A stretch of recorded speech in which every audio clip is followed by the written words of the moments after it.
우리는 지난 시간에 맥체인지 성경 읽기표에 따라서 골로새서 4장 말씀을 보았습니다. 계속 감사함으로 깨어서 뭘 하라는 메시지였습니까? 계속 감사함으로 깨어서 기도를 하라는 메시지였죠.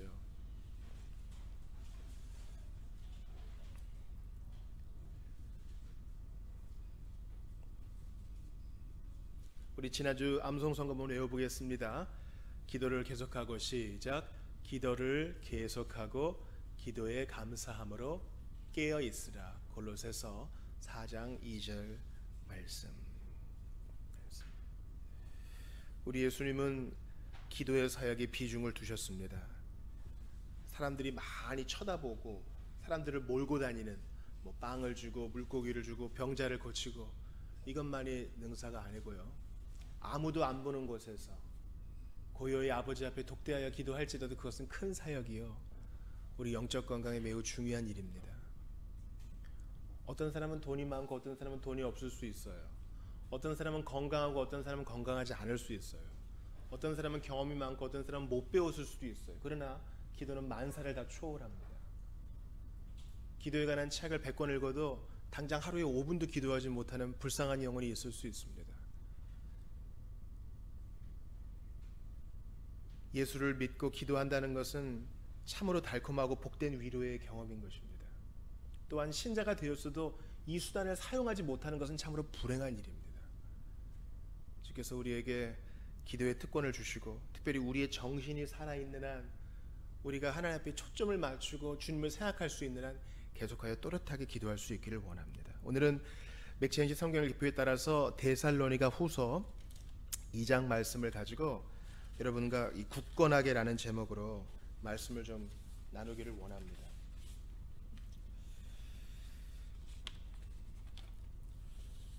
저는 오늘 본문을 보면서 여러분과 이제 세 가지에 대해서 좀 나눠보고 싶은데요. 첫 번째는 이 주님의 날에 대한 분명한 견해가 필요하다는 것입니다. 데살로니가 후서는 분명히 데살로니가 전서를 쓰고 데살로니가 지방의 유럽 지역이죠. 거기에 지금 바울이 쓴 두 번째 편지인 거 아니겠어요? 제가 보니까 자비교회 개척 이후에 데살로니가 후서 2장을 여러 번 설교했더군요.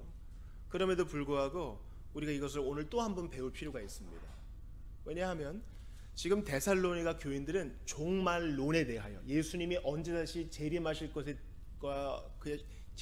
것인가에 대하여 혼란스러운 견해를 가지고 있었어요. 어떤 사람은 이미 오셨다, 어떤 사람은 곧 오신다, 어떤 사람은 안 오신다. 근데 데살로니가 교인들은 예수님이 곧 오실 것에 대한 기대로 소망이 넘치는 게 아니라 그럼 뭐 다 필요 없네 하면서 게으름에 빠진 것이죠. 그러니까 일상적인 일상이라는 성소가 소홀히 다루어진 것입니다. 특별히 인터스텔라 같은 그 인류의 종말 영화가 요즘 많이 나오지 않습니까? 이 영화는 이제 상상력의 작품이기 때문에 세상의 끝은 어떨까? 사람들이 이제 생각하면서 여러 가지 이야기를 내놓죠.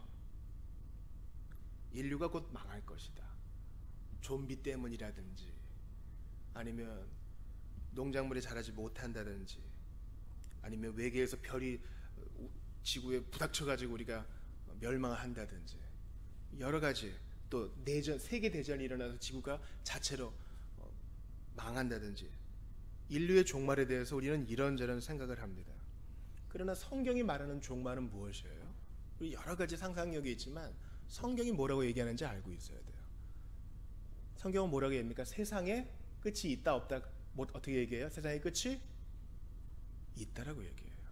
세상의 시작이 있었으니, 태초에 하나님이 천지를 창조하시니라가 있었으니 세상의 마지막, 새하늘과 새 땅이 있다는 것입니다. 그것은 모두가 다 가루가 되어서 끝나버리는 것이 아니라 위로부터 내려오는 새하늘과 새 땅 때문에 비로소 주님의 창조가 더 온전해지는 것을 말하는 거예요. 즉 우리가 지금 내딛고 사는 이 공간과 시간과 눈에 보이는 피조물들의 끝은 있으나 그것은 새로운 온전함이란 뜻입니다. 주님은 노아 언약에서도 분명히 말씀하셨고 마가복음 13장에서도 분명히 말씀하셨습니다. 예수님 말씀을 들어보세요. 예수께서 이르시되 너희가 사람의 미혹을 받지 않도록 주의하라. 많은 사람이 내 이름으로 와서 이르되 내가 그라하여 많은 사람을 미혹하리라.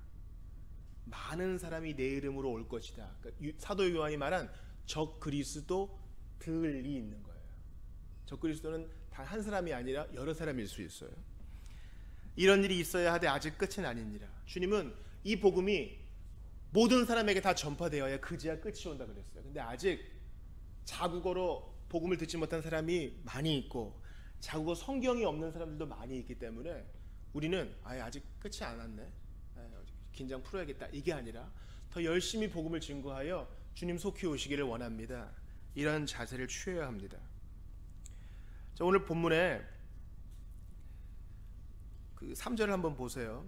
같이 한번 읽어볼게요. 시작.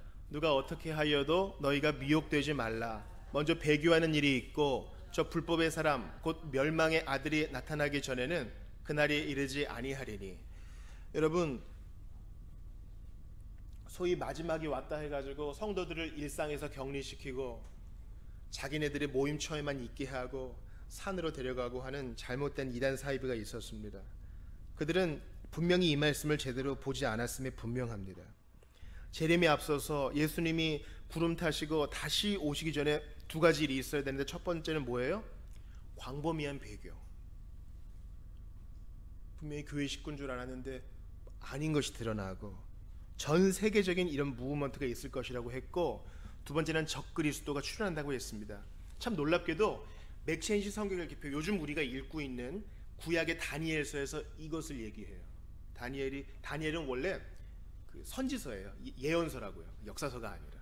다니엘이 6장까지는 뭐 사자굴까지 나오고 7장부터는 그의 환상에 대해 나오는데, 다니엘은 이 적그리스도를 불법한 자, 작은 뿔이라고 부르고요, 장차 올 왕이라고도 부르고, 계시록 13장에서는 짐승이라고 부릅니다. 그러니까 우리는 이것에 대한 정보를 가지고 시대를 잘 분별할 필요가 있어요. 교활한 원수는 눈에 불을 켜고 악을 행할 기회를 찾아 돌아다니고 하나님 말씀에 근거하여 오류를 조작해냅니다. 여러분, 바르지 못한 종말론을 가지고 기존 성도들을 빼내가지고 자기들의 배를 불리는 사람들 생각해 보세요. 특별히 뭐 통일교회 원리강론 같은 거, 그다음에 뭐 안산홍의 증인, 하나님의 교회의 경전 같은 걸 보세요. 다 우리 정통 성경에서 자기가 필요한 것만 이렇게 발췌해서 자기 원하는 교리를 만든 거예요. 그러므로 오직 성경은 이단과 사이비도 얘기하는 거예요. 그 사람들이 성경을 무시하지 않아요. 우리보다 성경 공부 더 열심히 합니다. 문제는 자기 원하는 대로 이것저것 발췌하는 것이죠. 그러므로 우리가 스스로 성경을 창세기부터 요한계시록까지 스스로 쭉 읽을 필요가 있고, 이것을 매핑, 요약 정리한 요리문답과 신앙고백 공부할 필요가 또 거기에 있는 것이에요. 바른 종말론. 우리는 매주 신앙고백을 할 때마다 마지막이 있는 것을 믿는다고 고백하잖아요.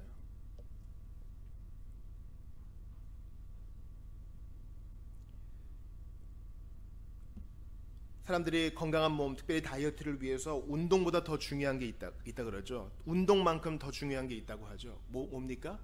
바로 먹는 거예요. 먹는 거. 운동을 좀 해보세요. 입맛이 너무 좋아요. 그러면 운동한 게 도로 한번 타불이 돼버리죠.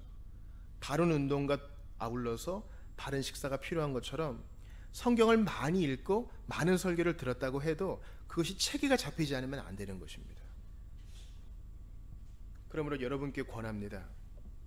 주님의 날이 멀지 않았다, 또는 주님의 날이 너무 가까웠다, 이런 극단적인 견해를 버리시고 일상이라는 성소를 잘 가꾸십시오. 항상 우리는 종말론적으로 살아야 돼. 내가 지금 설거지 하다가 지금 화분에 물 주다가 예수님 오셔도 부끄럽지 않게 맡기를 원합니다. 우리 강서구에서 너무나 끔찍한 사건이 났잖아요. 그런 거 접할 때마다 예수님 좀 빨리 오시면 좋겠습니다. 그런 소망이 있어야 되죠. 동시에 아직까지 땅끝까지 복음이 전파되지 못했고 멸망의 아들과 집단적인 배교가 일어나지 않았으니 나 그날까지 잘 준비해야겠다, 이런 마음을 가져야 됩니다. 루터가 한 말은 분명히 알지만 사람들이 루터가 한 말로 많이 알고 있는 거 있어요. 내일 세상의 끝이 오더라도 나는 한 그루의 사과나무를 심겠다.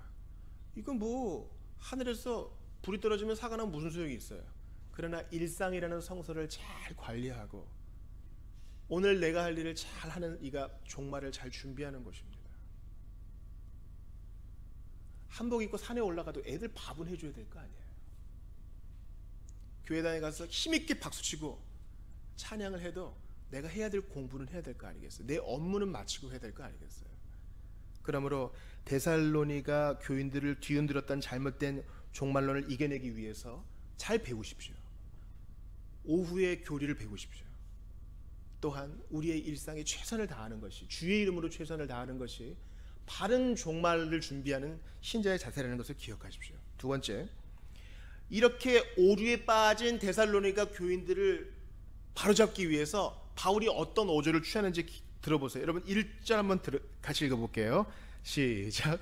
형제들아, 우리가 너희에게 구하는 것은 우리 주 예수 그리스도의 강림하심과 우리가 그 앞에 모임에 관하여. 여기까지입니다.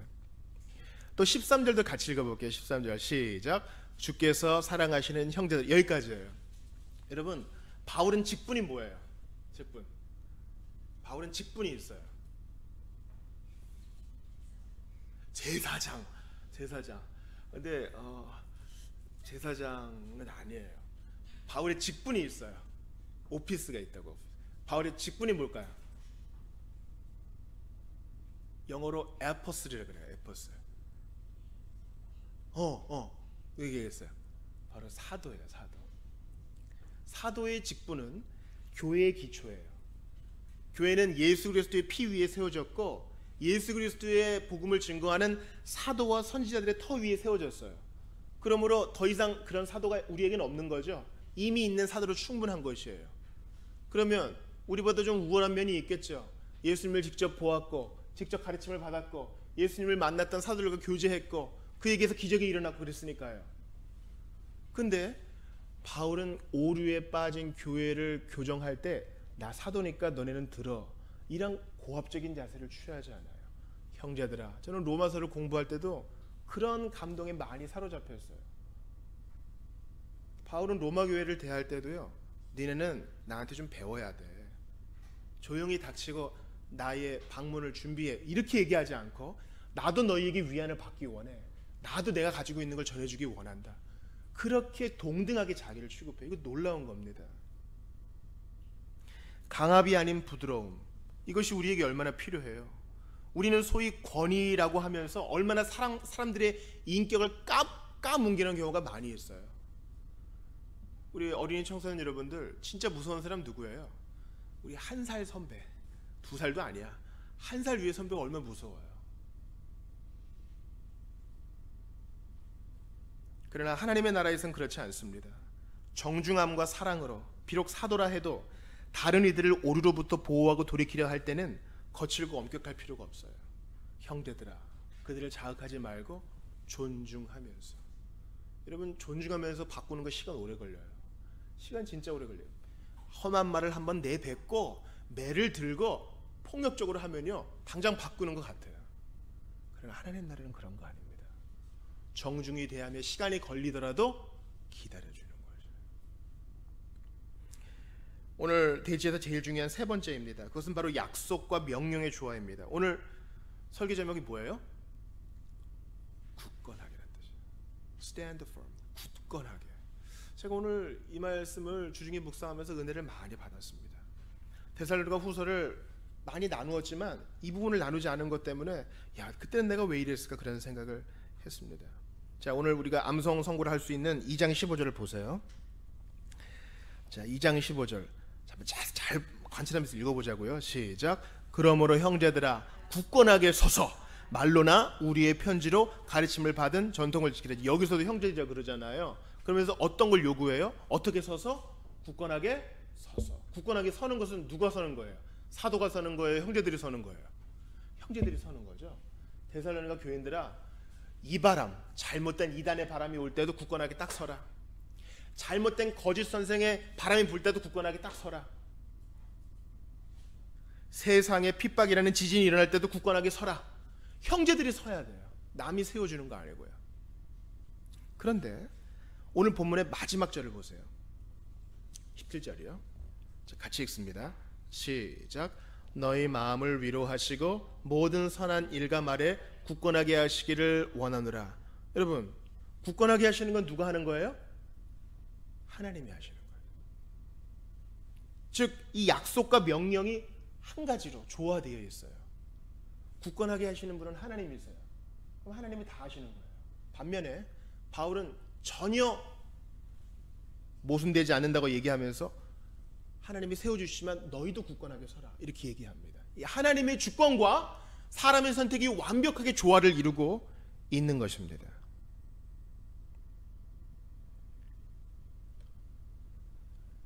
오늘 본문의 13절 이하에서 이러한 완전한 조화가 드러나는 것입니다. 먼저 하나님의 행동을 보시죠. 하나님의 행동이에요. 자, 13절 봅시다. 주께서 사랑하시는 형제들아, 우리가 항상 너희에 관하여 마땅히 하나님께 감사할 것은 하나님이 처음부터 너희를 모아서 택하시는 건 누가 하는 거예요? 하나님이 하시는 거죠. 하나님이 택했기 때문에, 하나님이 택한 사람은 말 안 들으면 하나님 버리죠, 여러분. 택한 거 무효합니까? 그렇게 하지 않아요. 하나님이 한 번 택한 자는 끝까지 잡고 천국까지 인도합니다. 그러므로 하나님이 굳건하게 세우시는 거예요. 로마서 8장 30절에 보면은 이 종교개혁자들이 황금 사슬이라 부른 놀라운 구절이 있어요. 또 미리 정하신 그들을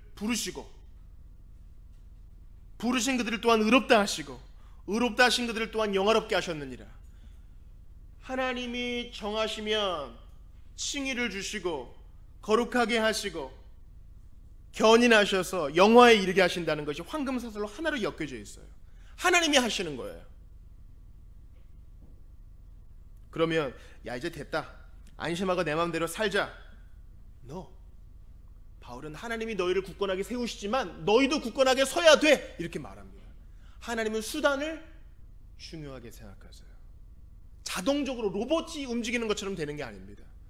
하나님이 굳건하게 하시니 너희도 믿고 굳건하게 서라. 이것은 믿음도 마찬가지예요. 믿음은 선물이지요. 믿음은 선물로 받는 거예요. 그럼에도 불구하고 성경은 명령합니다. 믿으라. 마치 내게 모든 것이 달려있는 것처럼. 이것을 보고 무슨 김종 목사가 알미니안이 됐다 이렇게 얘기하는 사람은 성경을 잘 모르는 거예요. 성경은 이 두 가지가 같이 갑니다. 그래서 15절 보세요. 이제는 사람의 반응이 나타나죠. 형제들아, 굳건하게 서서 말로나 우리의 편지로 가르침을 받은 전통을 지키라. 사도의 말, 사도의 편지로 가르침을 받은 전통은 뭐예요? 바로 우리의 신앙 고백, 우리의 성경, 믿음의 고백을 말하는 것입니다. 많은 사람들이 물어봐요. 스펄전 시대에도 그랬어요. 성경이 자꾸 이 택함, 선택의 교리를 얘기하는데, 선택의 교리는 교회를 분열시키니까 나 얘기하지 않을래요. 그냥 예수 믿으면 좋은 거.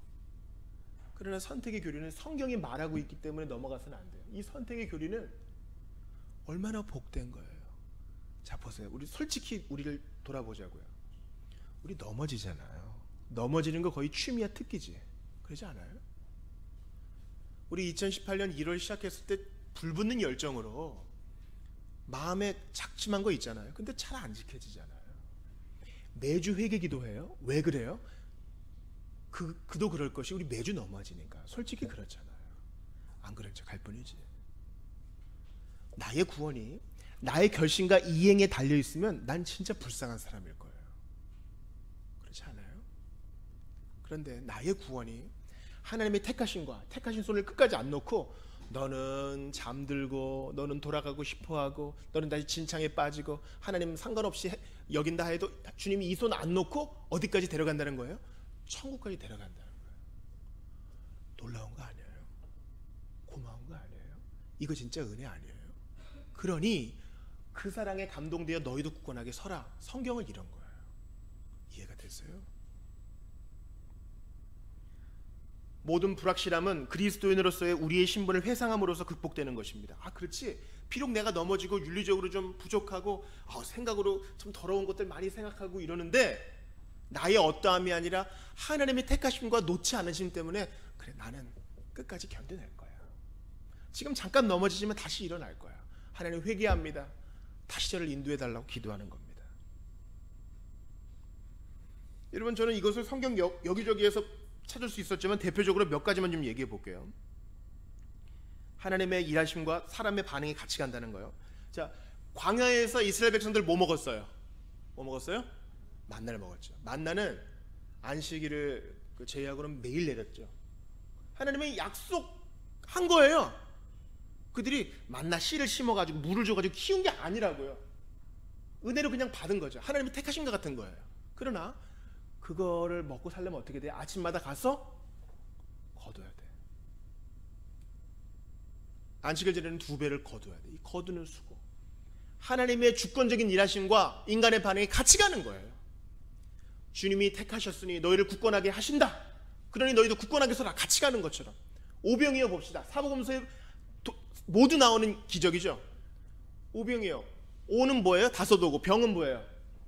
그 다음에 이어는 2마리의 물고기. 그걸로 10,000명 넘는 사람들이 먹었다고요. 대단한 거죠. 손에서, 예수님 손에서 계속 나와. 그러나 그 하나님의 일하심은요, 사도의 수고가 반드시 필요해요. 그럼 뭐예요? 이걸 받아다가 나눠줘야지. 또 오병이어 때 몇 광주를 거두었어요? 12광주를 거뒀잖아요. 허리를 숙여서 풀밭에 앉은 사람들로부터 그 조각을 거두는 수고. 하나님의 전적인 일하심과 사람의 반응에 같이 가야 하는 것입니다. 그러므로 우리는 이 마음을 가지고 주님이 잘못된 종말뿐만 아니라 여러 가지 잘못된 교리로 고난받는 우리가 이 믿음을 갖기를 원하셔요. 하나님이 일하시니 나도 믿음으로 반응한다라는 것이에요. 여러분, 우리의 복음을 믿음으로 너희를 거룩하게 한다. 14절을 보세요. 이를 위하여 우리의 복음으로 너희를 부르사. 주님이 택하셨다고요. 그러나 그들을 택하시는 방법이 뭐예요? 복음이라는 수단, 사도의 전도라는 것으로 같이 가는 겁니다.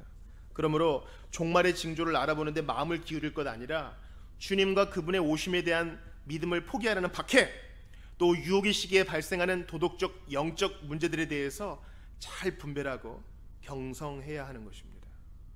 주 예수님 공중에 임하실 때 나 일어나 맞이하리, 그 구원의 은총을 노래하리, 저 천군과 천사 함께. 2010년 8월 6일에 칠레에서 세계에서 제일 긴 나라라고 할 수 있죠. 대지진의 여파로 구리광산이 붕괴됐습니다. 그래서 지하 700m에 33명의 광부들이 고립이 됐어요. 그러니까 상당히 유명한 그 이슈였죠. 33명은요 69일 만에 탈출에 성공했습니다. 아무도 죽지 않고. 여러분, 지하 700m에 뭐가 있을 것 같아요? 깜깜하고, 뭐 전기불에 의지했겠지만 온도가 거의 38도로 계속, 습도는 90% 이상. 나중에 이제 사람들의 몸에 곰팡이가 나가지고요, 건강에도 좀 문제가 생겼다고 합니다. 처음 17일이 제일 위험했습니다. 17일 되기 전까지 이제 조그만 이 드릴로 뚫고 들어가서 그들에게 뭐 먹을 것도 주고 또 전화선과 필요한 것을 넣어주기 전까지 그 17일 동안 그들은 얼마 안 되는 음식과 공업용수로 버텨야만 됐죠. 패닉이 옵니다. 우리를 과연 찾아주기나 할까? 연락이 안 되잖아요. 700m 밑에서. 그들은 예수님을 34번째 광부로 믿고 기다렸습니다. 모든 걸 포기했을 때 천장이 뚫리고 작은 구멍이 이제 드릴이 뚫고 온 거죠. 하지만 그 이유가 문제입니다. 그 이유가 이제 17일째 뚫리고 69일 만에 이제 구조가 됐으니까 앞으로 여기서 2달 가까운 시간을 버텨야 되는 것입니다. 근데 이제 너무 기쁜 이들이 이제 외부랑 연락이 되면서 분열이 일어나기 시작해요. 그 안에 싸웁니다.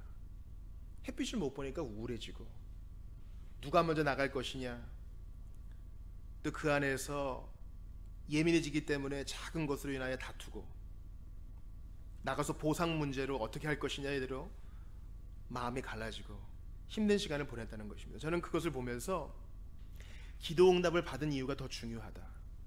우리가 간절히 주님을 기다리다가 위에서 작은 뚫이 탁 뚫고 나와서 이제 나올 수 있다 하는 그 순간 우리는 더욱더 마음을 지키면서 기도에 힘쓰며 우리의 일상을 잘 가꾸어 나가야 한다는 것입니다. 인간 정부는 늦고 실패할지라도 하나님은 정확한 타이밍에 성공하시니 비록 우리에게 어려움이 있고 여러 가지 공격이 있어도 굳건하게 주님이 반드시 구조해 준다. 주님이 반드시 나를 지켜준다. 하나님의 택하심은 절대 후회하지 않는다. 이것을 믿고 이겨내야 하는 것입니다. 굳건히 서라. 저는 우리 예수님을 생각해 봐요. 우리 예수님은 굳건하게 서신 분이에요. 예수님은 가난한 집 출신이세요. 여러분, 예수님은요 가난함이 뭔지 알아. 가난함이 뭔지 안다고요. 없이 사는 게 뭔지 아세요? 예수님은 가난한 집안의 장남이었어요. 요셉의 이름이 어느 순간 나오지 않는 것으로 보아 그가 가장의 노릇을 했던 것을 알 수 있습니다.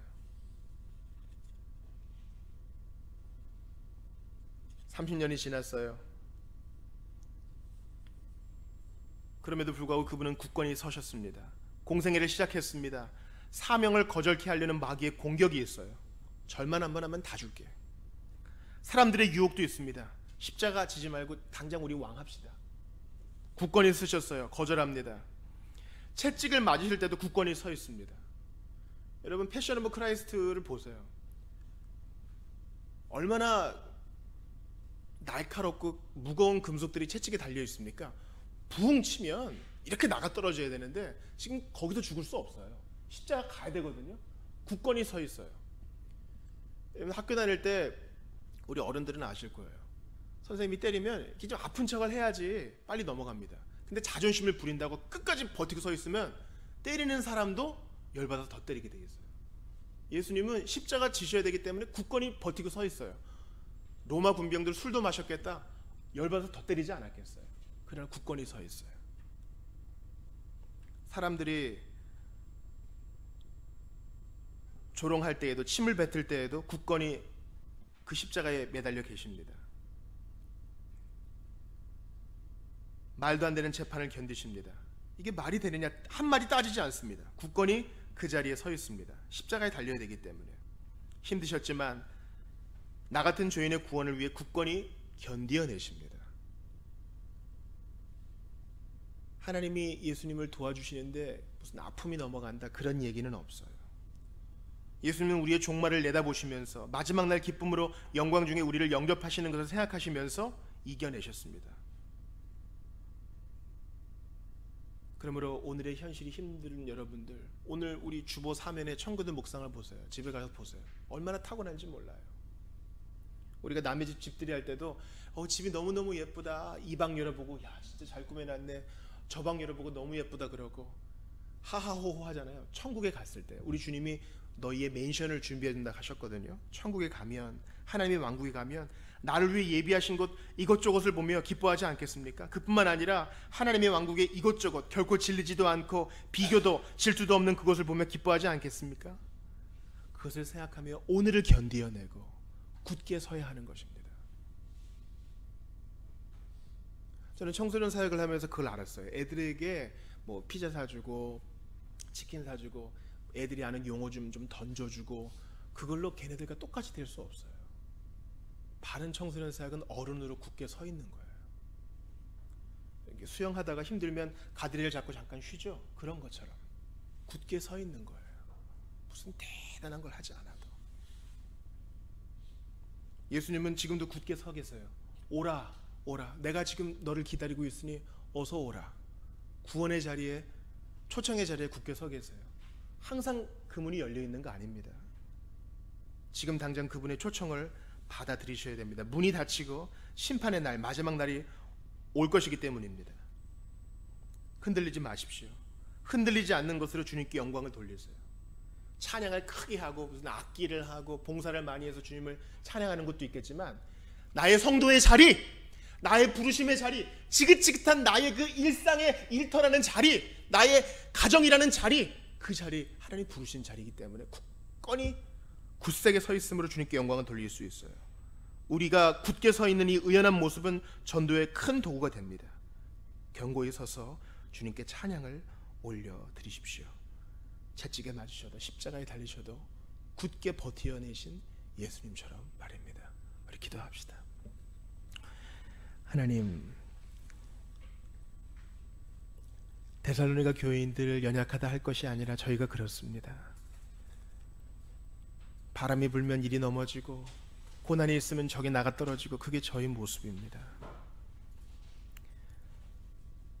간절히 기도할 때는 무엇이든 다 해드릴 것 같은데 기도 응답 받으면 인해 교만하여 넘어지고 첫마음 지키기가 어려운 것이 우리의 모습입니다. 간절히 기도하오니 십자가를 견디어내신 주님, 잘못된 재판정에서도 채찍에 맞으실 때에도 사람들의 조롱에도 견고히 그 자리에 버티어내신 주님, 저희도 견고히 서게 하옵소서. 하나님의 택하심이 있으니 택하신 주님은 의롭다 하시고 거룩해 하시고 견인하시고 영화에 이르게 하시니 황금사슬로 인도하시니 저희도 흔들리지 않겠습니다. 견고히 서서 하나님께 영광을 돌리고 견고히 서는 모습으로 전도의 문도 열게 하시고 견고히 서서 사람들에게 영향도 미치게 하시고 견고히 서서 주님이 우리를 맞아주실 때까지 이 사명의 자리를 이겨내게 하시옵소서. 지켜내게 하여 주시옵소서. 예수님처럼 그렇게 살게 하옵소서. 예수님을 붙들어 주시는 성령이여 이번 한 주 저희를 붙들어 주셔서 견고함으로 주께 영광을 돌리게 하옵소서. 이 시간 천국 가는 길 더욱더 견고히 서기 위하여 주의 성찬을 받습니다. 주의 죽으심과 부활을 생각하며 이 성찬 받을 때 더 큰 영적 에너지가 공급되게 하여 주시고 우리의 마음의 빈 공간 주님의 인재로 가득히 채워 주옵소서. 예수님 이름으로 기도하옵나이다. 아멘.